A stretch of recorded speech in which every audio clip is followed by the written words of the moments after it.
weekly wrestling review with your hosts, Hal, Jack, and Chaz.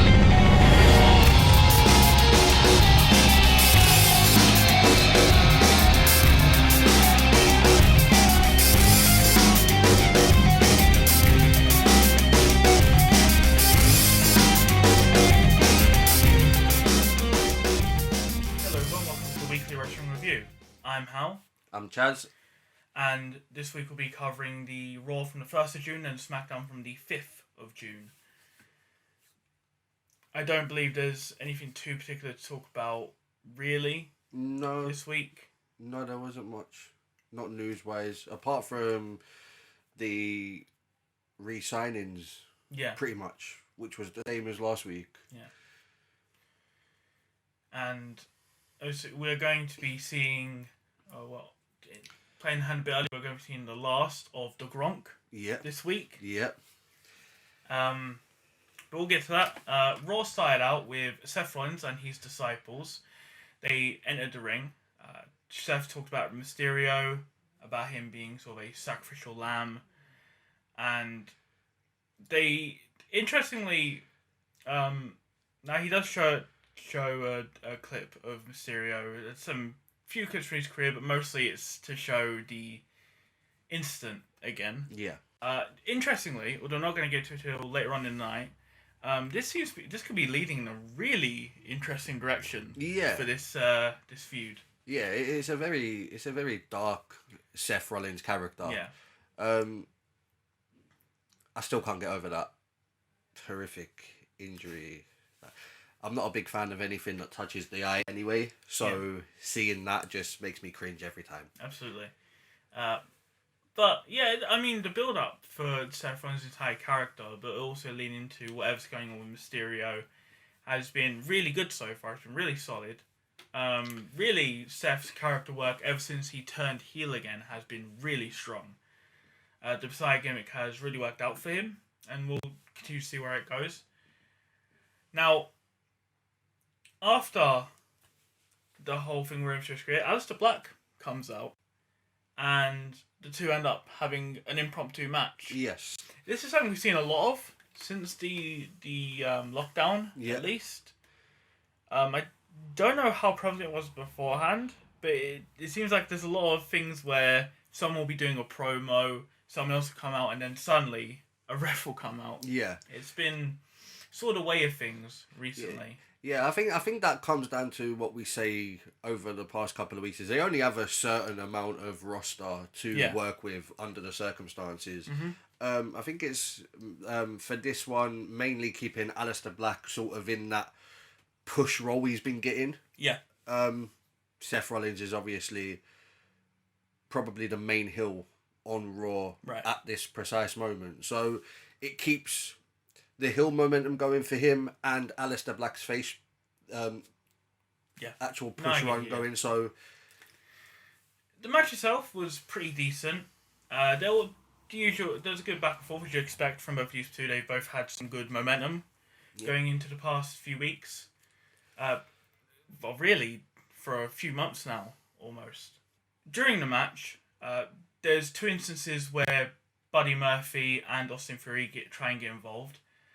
Both times, Humberto Carrillo comes out to try to break it up. The last time leads to Rollins rolling up Black, who does get momentarily distracted by everything going on outside, but then Black kicks out and pretty much just rolls Rollins up for a win as well. The finish is weird. yeah, It's one of these things where this is something I've seen a lot recently as well, where there's been a lot of like sudden roll up victories, a lot. A lot of sudden roll up victories and a lot of unexpected winners in sort of matches as well. See, like I get the push for Aleister Black.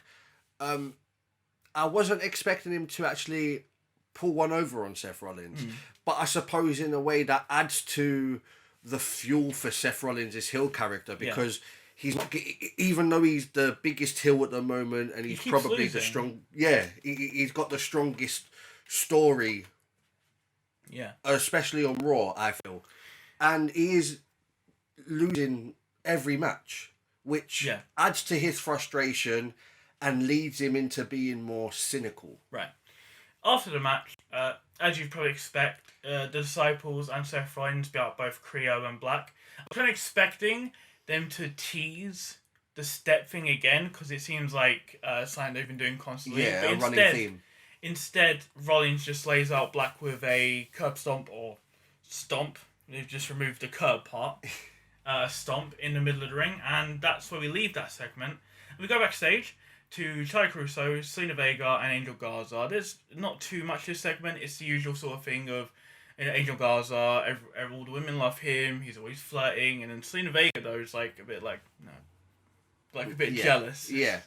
Because I believe Garza hands Caruso a flower, a rose, I think. Yeah, I believe that's something he's been doing for a while. Like, it's like his little thing. Yeah, and then Vega just breaks the head off of it. If it's not members of the crowd he's giving things to, obviously he can't do that at the moment. Yeah. So, you know, it's part of his arrogance and his charm. Stripping off his pants as well. Yes.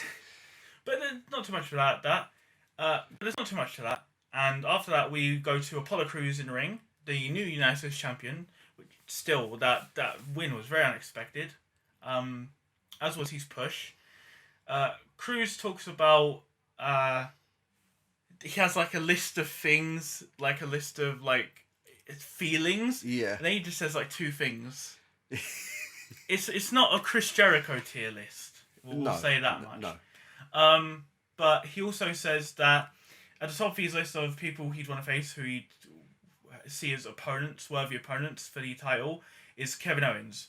Owens comes out and says that he doesn't want it out of pity because things haven't been going well for him. Yeah. And Cruz to say it's more out of respect than pity, which it seems to be enough for Owens to want to fight him, as he says something along the lines of it's something along the lines of, it's your P4 because it's your first title match, you're going to lose it, essentially. Yeah. And so we go straight into the match from there. I mean, the thing is, I thought it was an alright. That little bit was alright. The only thing I didn't like about it is they got this mantra for Kevin Owens. His t-shirt always says "Fight Owens, fight." Yeah. That's been his like saying. So to have him come out and sort of like, well, I don't want to fight for a title out of pity. That's not the Kevin Owens that we're used to seeing.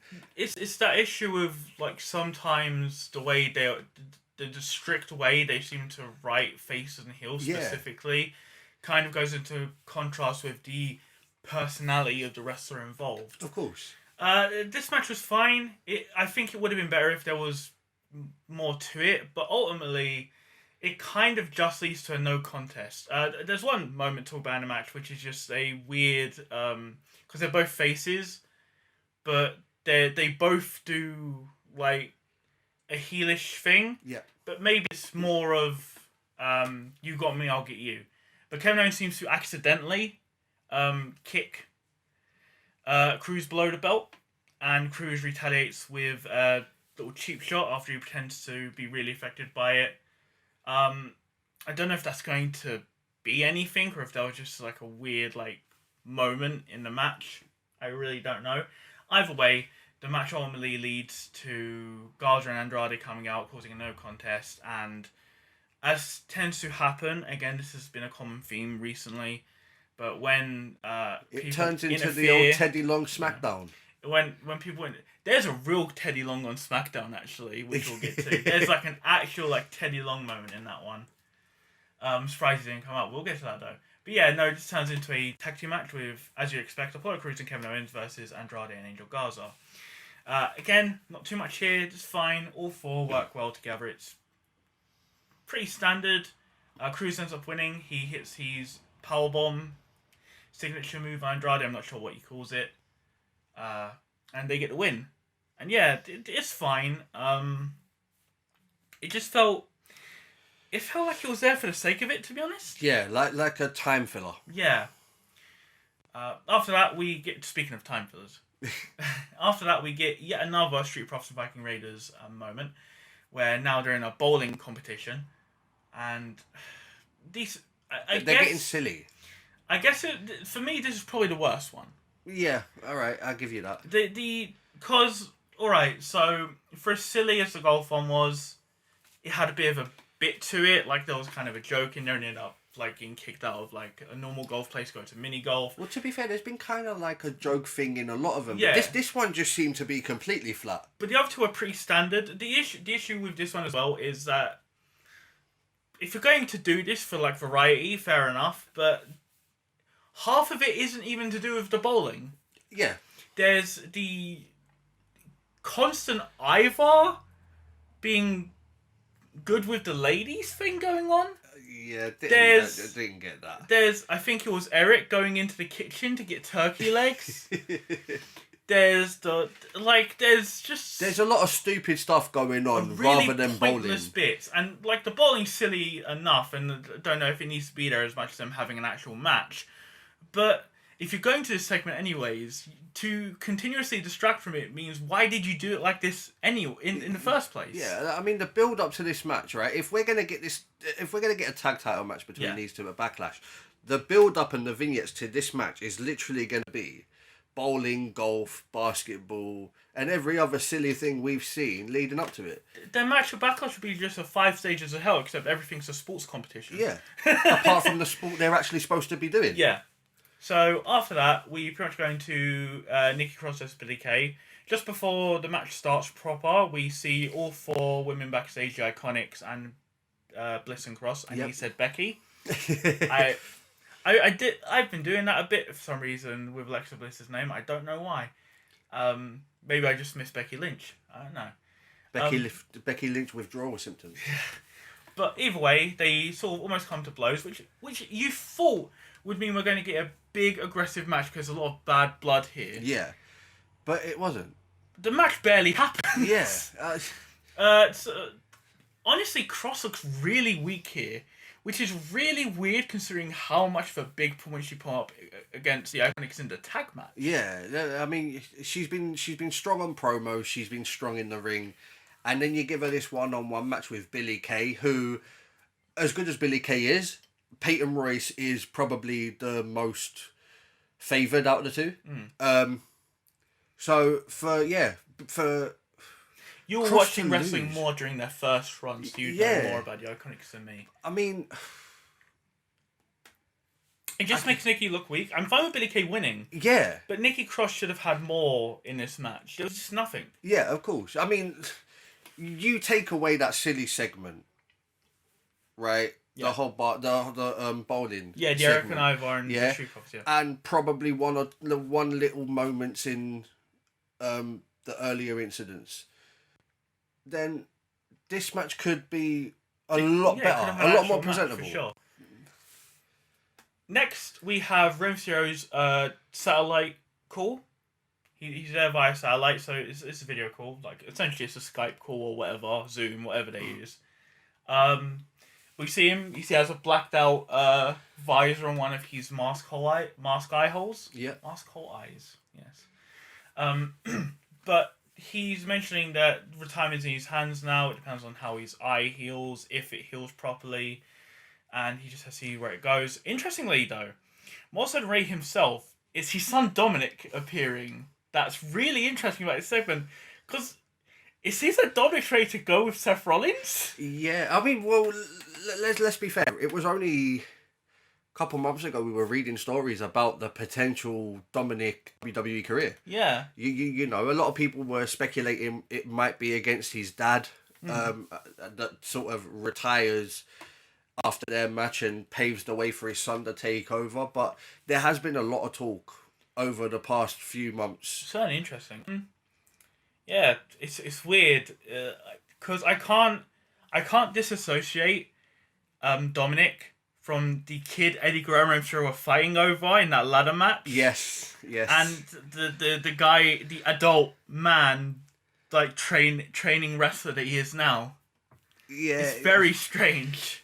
I mean, it's going to be interesting. I mean, we've seen little bits of him, like, here and there, and, like, with his little wrestling manoeuvres. I'm pretty sure there's a certain segment with him doing his dad's 619 at one point. Possibly. But it'll be interesting to see. Obviously, his dad's such a well-loved Yeah. wrestler all around the world. So you'd expect Dominic to have some sort of in-ring ability.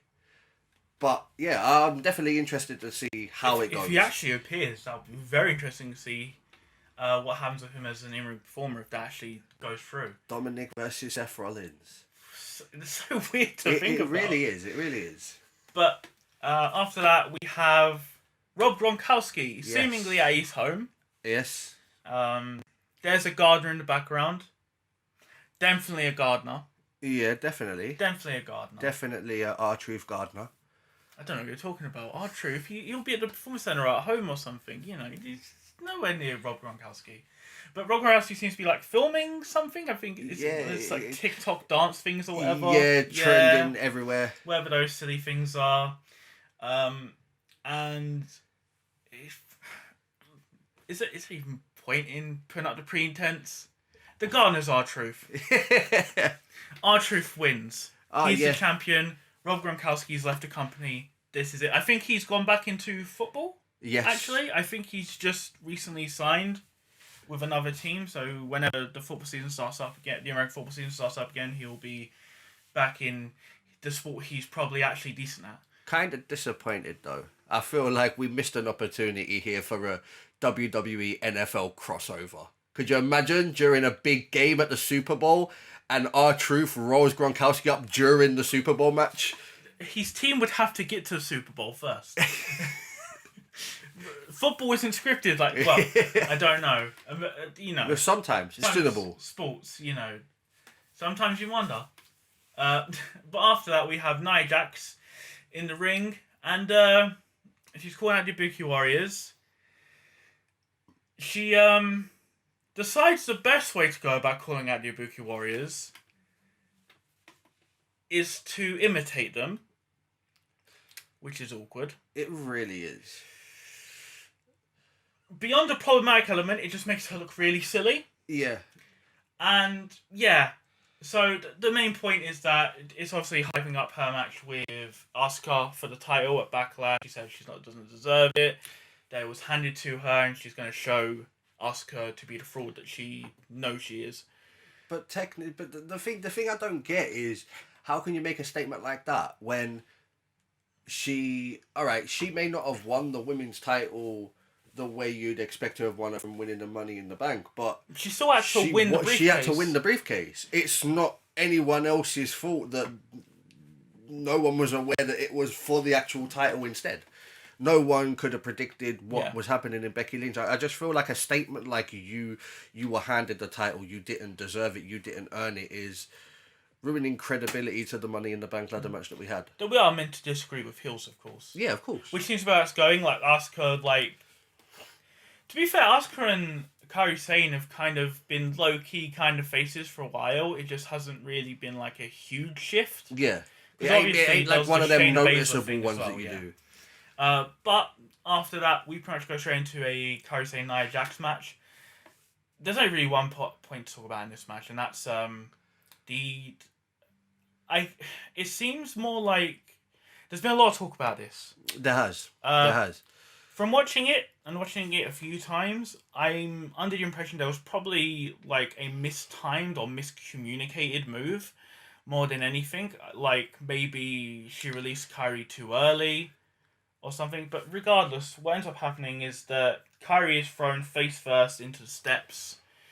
In the live broadcast, I believe it cuts to the crowd. In subsequent stuff, I think they just snipped parts of it out while they checked on her, and they pretty much just went straight into the finish from that moment, which was Nia Jax in a leg drop and pinning Kairi. Now, you see the interesting part of this whole thing, right? A lot of people were talking about it, but there's a reason a lot of people were talking about it. Because it's not the first incident involving Nia Jax, and it definitely ain't the first incident involving Nia Jax hurting Kairi Sane. Yeah.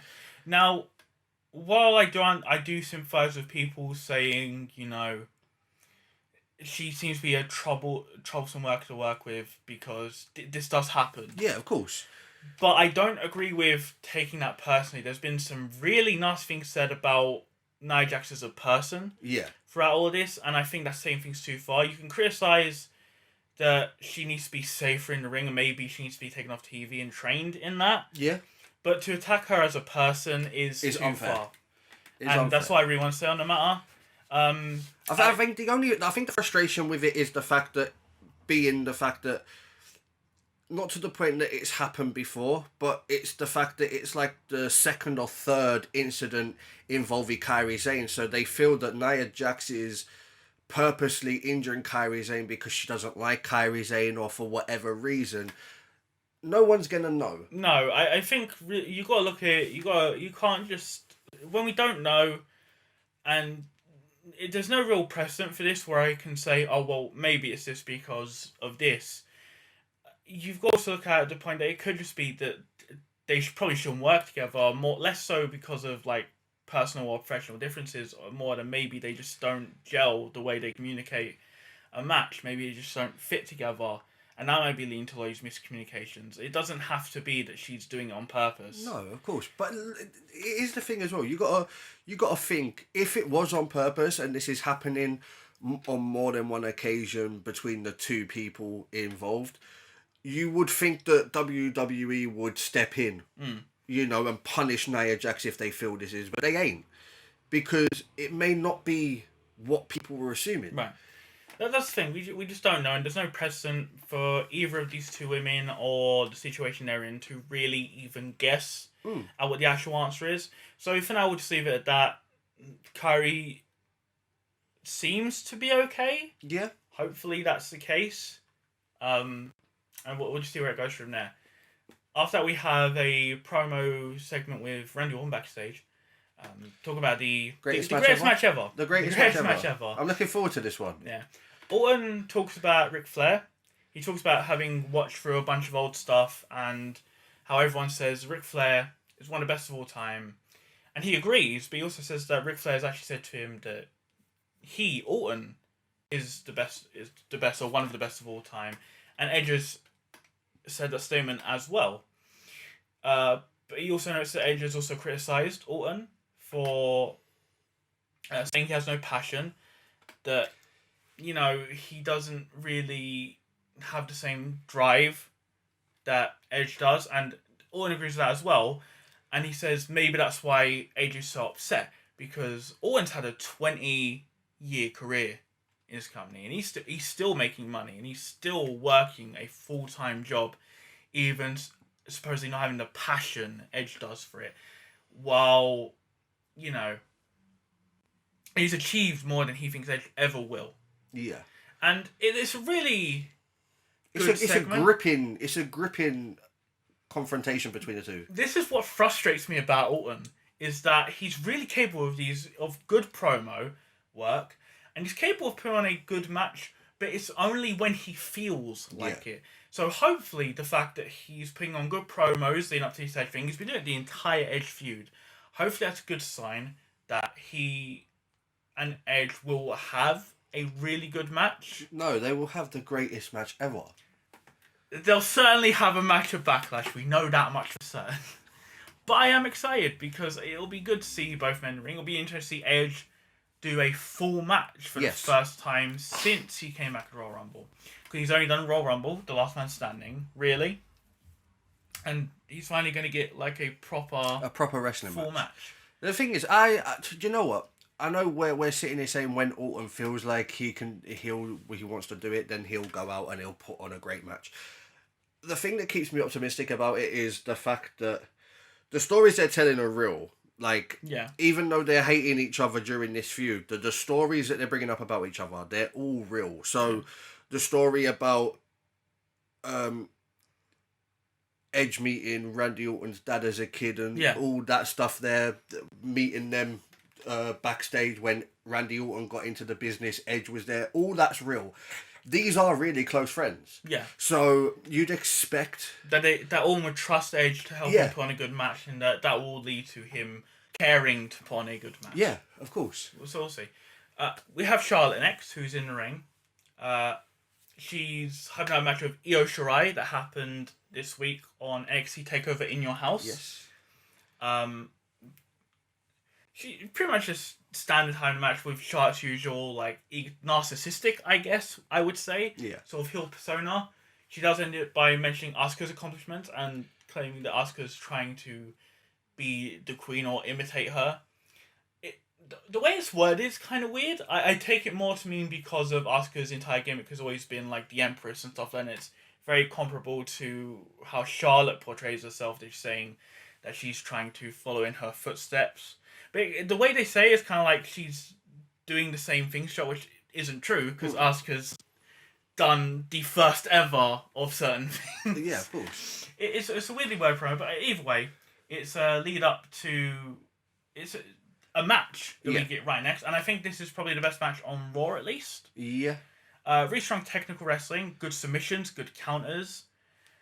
They both work around each other. They do really well. It's a shame that the match doesn't get to finish properly, and I get it. Both women are major champions, so it's difficult to think of a way to have the match end conclusively and have them both get over. So I guess it's fine, but either way, the finish is that when Asuka's knocked to the ring, I think Charlotte does a big boot, and Asuka's knocked to ringside, and her music hits. Yeah. And Nia Jax comes out mocking her. She has a mask, she has her face paint on. It's not a great look. No, it's very strange. But this is enough to make Asuka run at her, and she runs right into a clothesline. Yeah. Or something to that effect. And that's pretty much where it ends. It's a great match, ended poorly. Yeah, very poorly. And again, like I said, I kind of get it, but it's frustrating when we haven't seen many good matches leading up to this point, and then the first good match we're really getting into end the way it does. It sort of puts a downer on the rest of the night. Yeah. Now, we don't see Charlotte again on Raw or SmackDown, so it's worth noting that she lost the NXT title at In Your House. I was kind of surprised. Yeah, so congratulations to Io Shirai for being the new NXT Women's Champion. That girl's got a wicked future ahead of her. Could that mean a call-up in the future? You gotta assume. I mean, there is a lot of talk about NXT people coming up. I mean, we have announced that they have announced the Matt Riddle thing. Yeah, of course. For SmackDown. So we know he's coming up, but there's apparently Triple H is pushing a lot more up during this. So this is a good time for NXT stars to shine and get pushed up to the main roster. Yeah. Even though a lot of us sort of doubt whether they really should go up because of the history behind. Yeah. But then you got to look at the positives from it. Drew McIntyre, Seth Rollins, Kevin Owens, Roman Reigns, Dean Ambrose. All these people all came from NXT. Bray Wyatt, who's now the Fiend. It's worth knowing as well that recently the track record has been a bit smoother. Yeah, Aleister Black. It's not perfect, but you've got Aleister Black, you've got Nikki Cross. Yeah, you've got Angel Garza, Austin Theory, Humberto Carrillo, I think as well, maybe. Kairi Sane herself. But yeah, this is yet another Japanese wrestler, which is great to see. I would like to see some of the other women come up. There's the Welsh lass who I can't think of her name at the moment, but I remember she actually got Kane's blessing to take the chokeslam on as her finisher. Yes. There's her. There were some others that I saw. Did you have Tegan Knox? Yeah. Chelsea Green. There is quite a few. I can't. There is quite a few. I just can't think of them off the top of my head. But Tegan Knox is one that stands out for me because she's been one of my favourite women performers in NXT for a while. Yeah. So I hope to see a lot of those called up. There's some really good women in the NXT Women's Division, and it could really help with the current roster. Although, the Women's Division has been really strong for the past few years. Ever since Triple H took over it. Yeah, it's just been nice to see some fresh face in there for sure. And hopefully Io Shirai will be joining them once she relinquishes the title, probably in a few months. That's usually a track record with that thing. Either way, the night ends with MVP versus Drew McIntyre. Before we get into the match itself, throughout the night, we've seen Lana. At first, she was confronting MVP, about the situation with Lashley and, her being his manager and everything. And being basically kicked out. She's interviewed about it and shows her frustration. And she notes that while she can't be there for one Bobby Lashley's match, MVP didn't say anything about appearing during one of his matches. And sure enough, she comes out just as the MVP Drew McIntyre match is about to start. And then she does nothing. She does nothing. She stands there. Further cementing that Lana is apparently useless in WWE. There's that, but then there's also the mind game tactic you've got going on. I mean, MVP is now Lashley's manager. Yeah. Lana doesn't like that, and in a way, you can say her presence probably distracted MVP in this match. I guess my with that would be, if that is the case, it should have been telegraphed more. If that's what they were going for. Yeah, possibly. It just felt like she just came out and stood there. And I say this as someone who actually likes Lana as far as a managerial and promo role when she's used properly. I don't think she's a particularly talented wrestler, but that's not really what she's there for. It was never really what she was there for. Ultimately, she's still been underutilized, and it's just really weird, the thing they've got her in. With Rusev gone as well, and still having not been rehired. He was not one of the people rehired at any point, I don't believe. No, he wasn't. He's one of the people rumoured for Impact. Yeah. So, I don't know. It's just a weird situation. Either way, the match ends fairly quickly. It's only a couple of minutes. Drew hits the Claymore. MVP's done. And after the match, Bobby Lashley gets him into full Nelson. We pretty much leave with Drew McIntyre unable to really get out of it. Yeah. And so that's another bit of build-up for the Backlash match. And it gives Lashley a bit of momentum. Yeah, going definitely. into it. Which is good to see. So, Raw. I mean, it was a pretty decent show. I'm just annoyed with the amount of, lackluster matches. And finishes. To the matches. It's just finishes more than anything. Yeah. The way, pretty much every match finished, I had a problem with. Yeah. I think only maybe one or two promos that were actually strong in this. The rest, you could have taken away the promos and made matches better. That's my only argument for Raw this week. Other than that, I thought it was a solid show. It was fine. I mean, there was some good wrestling. Definitely. Again, solid promo from Seth Rollins. You know, there's positives from this one. Yeah. And what? Only 1 week now from. Yep. Next week is the prediction show. Yeah, we got predictions at the end of next week's episode, because we'll have Raw and SmackDown, and then, provided all goes well, you can see us currently, and if that's the case, we've figured out what we're doing with the camera, which means we should hopefully have live reactions. Yes. Provided we have the energy for it. Yes. We'll see how it goes.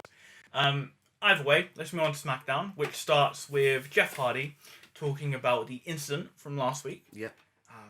He talks about not remembering what happened, really. He just sort of remembers blacking out and smelling alcohol and pretty much just basically being in the forest after that. But he passed every test he was given for substance and such. He doesn't really say it. He says it in a vague way, but obviously it's drug tests and stuff and alcohol tests. And they're playing on his personal, which can be hit or miss. It's an interesting one. It's been okay so far. I mean, look, if they're doing it, it means Jeff Hardy's okay with doing it. And if Jeff Hardy's okay with doing it, then I'm okay with the story going ahead. Now, he mentions onlookers noticed that the person who got out of his car, his rental, had red hair. I don't know who that could be. No idea who that could be on the roster. But it's unrelated. But obviously, because of their feud, Sheamus comes up and tells Jeff they should stop blaming others for his problems. He calls him a junkie. He talks about his family, which is enough to set Jeff off. It was very. Did you know what this reminded me of most? Do you remember Jeff Hardy's last run in WWE in 2009? His big feud with CM Punk over the world title. Yeah. The promo Sheamus was giving is exactly the same that CM Punk seemed to be giving him. Straight edge CM Punk. Yeah. You know, you're a junkie, substance issues. I'm straight. You can't beat me. You've got demons. Yeah. I haven't got demons. That's sort of the vibe I was getting from Sheamus in this one.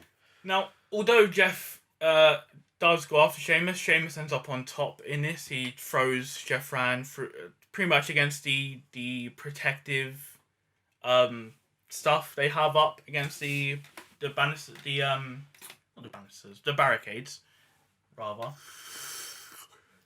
He throws up against barricades that they have up, and yeah, he ends up on top for that. After that, we're backstage with Otis and Mandy Rose. Yeah. And there we have them walk across and find Corbin's crown and cape. Yeah. And they decide to go off with Otis wearing it. Yeah. I mean, it's always a fun segment when Otis is involved. Yeah. No, these two have so much good chemistry together and on camera. Yeah. It's baffling. It is. It really is. They have such great chemistry that you'd actually believe they were a real couple. Yeah. So, after some brief talking through commentary, we go back to the same camera to see Corbin come back and realise his stuff is gone. Now, presumably, he finds out that Otis has it because we pretty much go right into Otis versus King Corbin. Yeah. Which is a perfectly fine match. There's not too much here. Won't really expect it. It's the ending. Yeah. Again, it's becoming a running theme. Yeah. The ending of this match is... I think they could have done so... Look, Corbin's in the doghouse anyway, right? Why are they protecting him with a dirty, exactly. dusty finish? Why is Otis defeating Corbin with a disqualification win? Yeah. I mean, he's the Money in the Bank holder. He should be beating Corbin. Yeah, definitely, I agree. Otis does get some comeuppance after the chair shot, though. He gets Corbin back into the ring and manages to get a capital on him finally. That is the whole end of match segment and started with Corbin rolling out the ring to avoid the caterpillar, but you can't escape it. No. You can't escape Otis's gravitational pull. He's like a little chubby planet. You can't get away from him. Could you imagine if we had Otis and Scotty 2 Hotty in the same ring? You know what? The caterpillar versus the worm. That guy appears sometimes. It's not out of the question. It really isn't. The caterpillar versus the worm. The revival of Too Cool instead of Rikishi of Otis. That's what I mean. It wouldn't be a bad replacement. It's basically the same thing. Otis is just white, where Rikishi was Samoan. Yeah. We just need to find someone to replace Grandmaster Sexay. I guess. R-Truth's doing nothing. Oh. He really is doing nothing. Despite what we said earlier. So, next we have the first of several segments of tonight with Miz and Morrison. Hey, hey. Ho, ho. Where they seem to be intent on giving Braun a terrible day at the office, which starts with them seeming to rig Braun's cup because he goes to presumably mix some sort of like protein drink, I guess, because workout stuff, and it basically explodes the moment he puts water into it. This is one of them running things that happen all night. And I'm watching this and I'm thinking, do you remember the Attitude Era where DX were back together and Vince McMahon kept saying, we're not going to have another DX night? Mm. And then there was just pranks everywhere that DX were making, trying to get everyone like with the most stupidest pranks ever. Yeah. This is what that felt like, only 10 times worse. Yeah.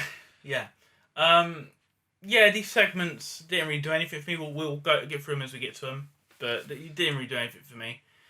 After the first of those segments, we have Chad Gable backstage. No. Right. Oh, technically though, forget R-Truth, Shorty G. Gable's push has been baffling. Yeah. But I'm very much for it because he's a good wrestler. I've always been interviewed. But Mojo Rawley interrupts. Why not? Because why not? Then Nakamura and Cesaro come and try and beat up Gable. Because why not? It's a New Day to come out and come to Gable's aid.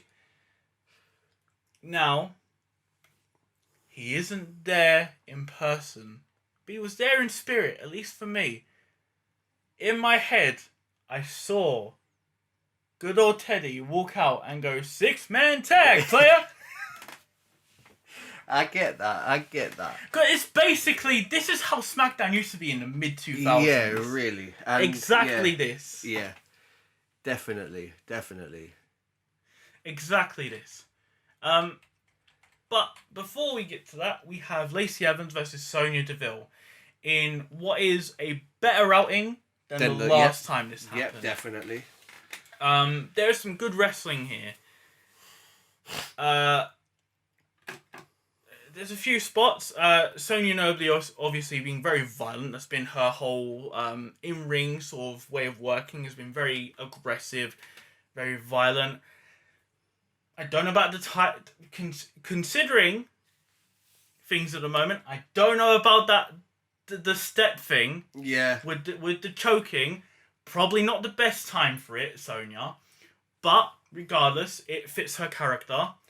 The match ends with Mandy Rose appearing on the screen. Yep.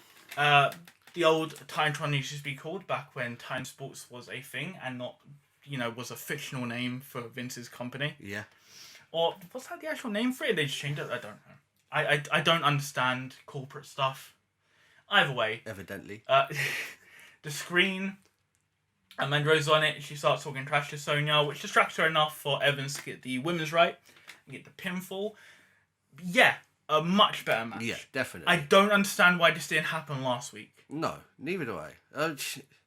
It's baffling because it sort of laid shame to everything Sonya Deville has accomplished as a heel up until this point, and sort of discredited Lacey Evans for everything she's done leading up to this point. This was a much better way This was a much better outing for them to get back onto a winning track. And both women look good. Yeah, both women did look good.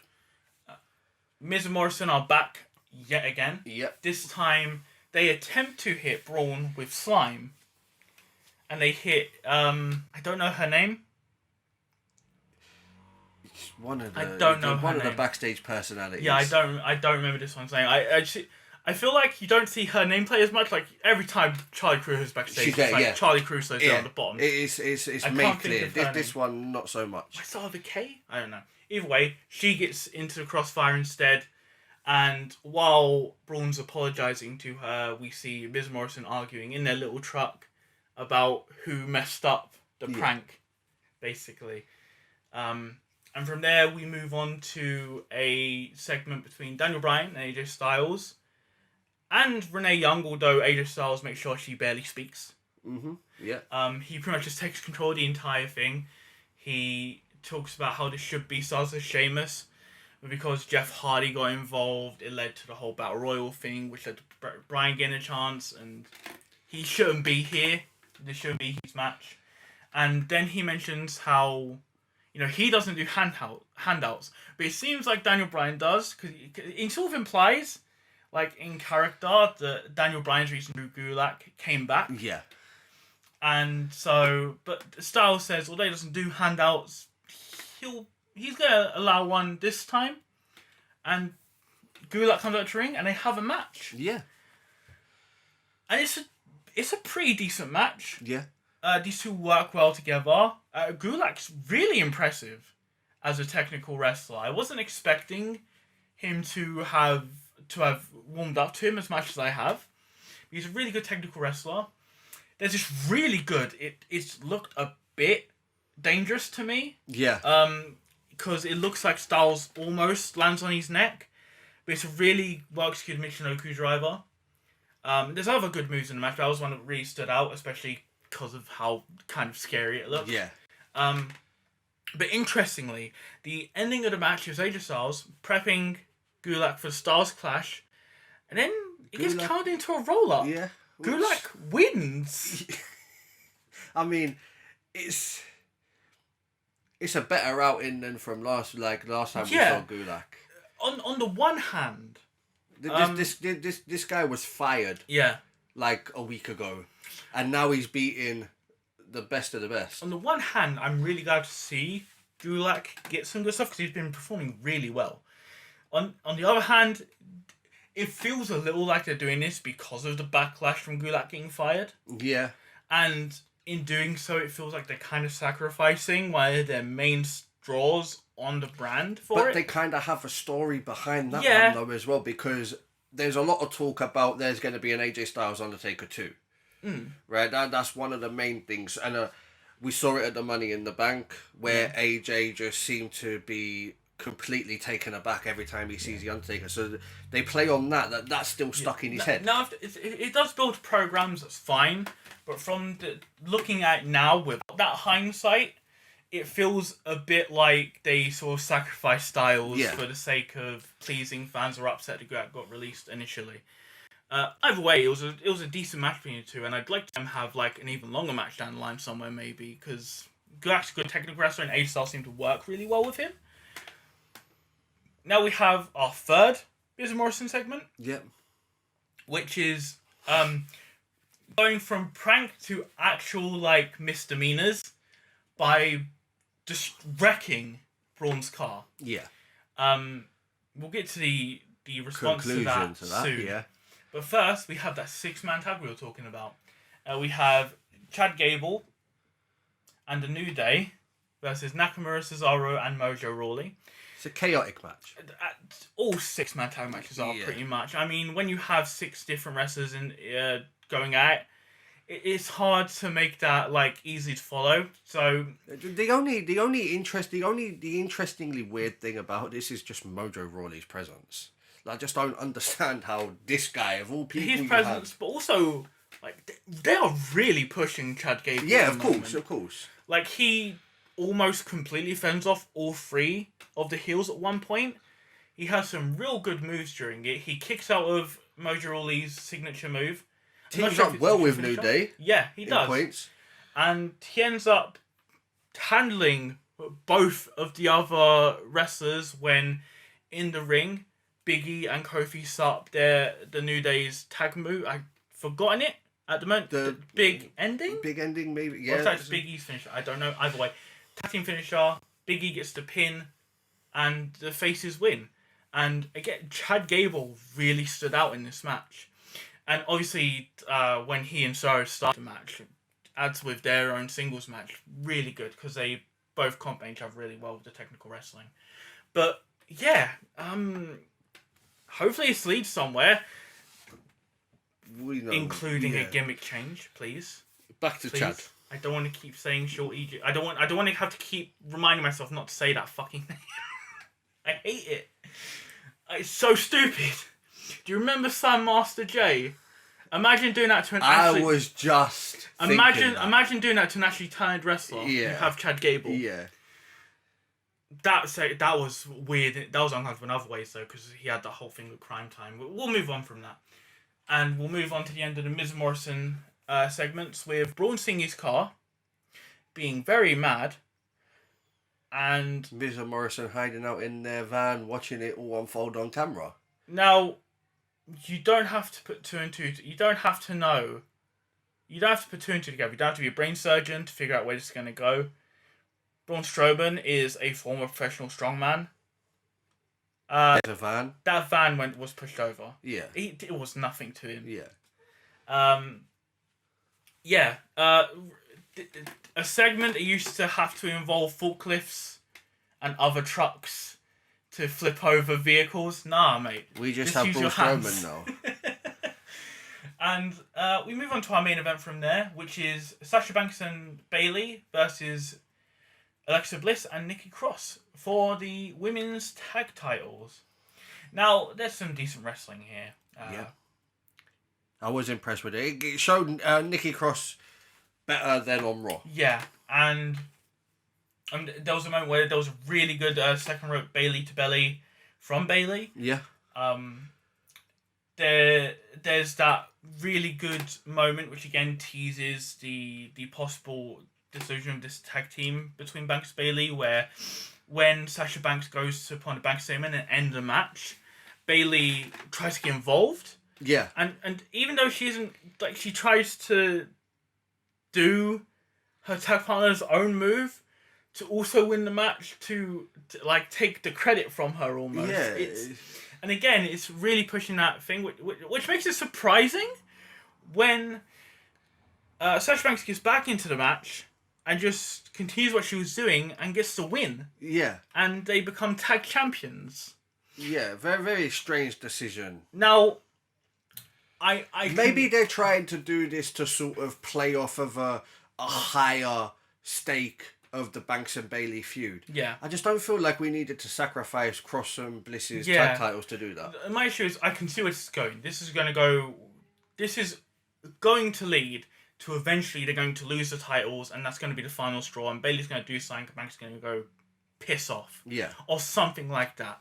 This again, like, every time I can see the end point of this feud. Yeah. Like, it's very obvious, like, this angle.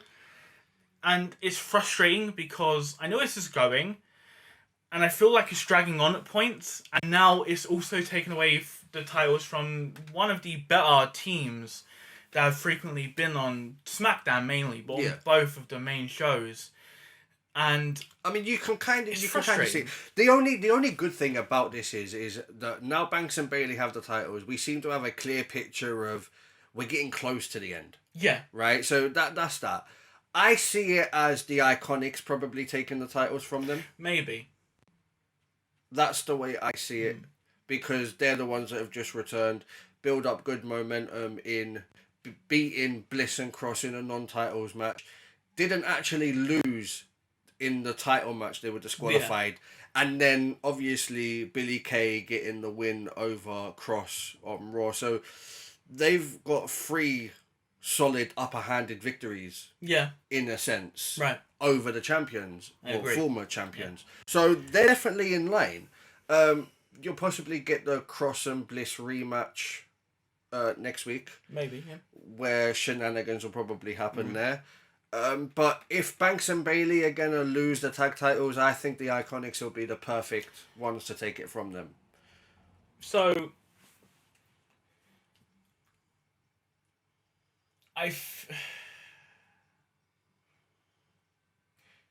think I'm biased, potentially, partially. Like, I signed on segment more than I probably should have. I found biased to hating these stupid segments, like the R-Truth thing and the Viking Raiders, Street Profits thing.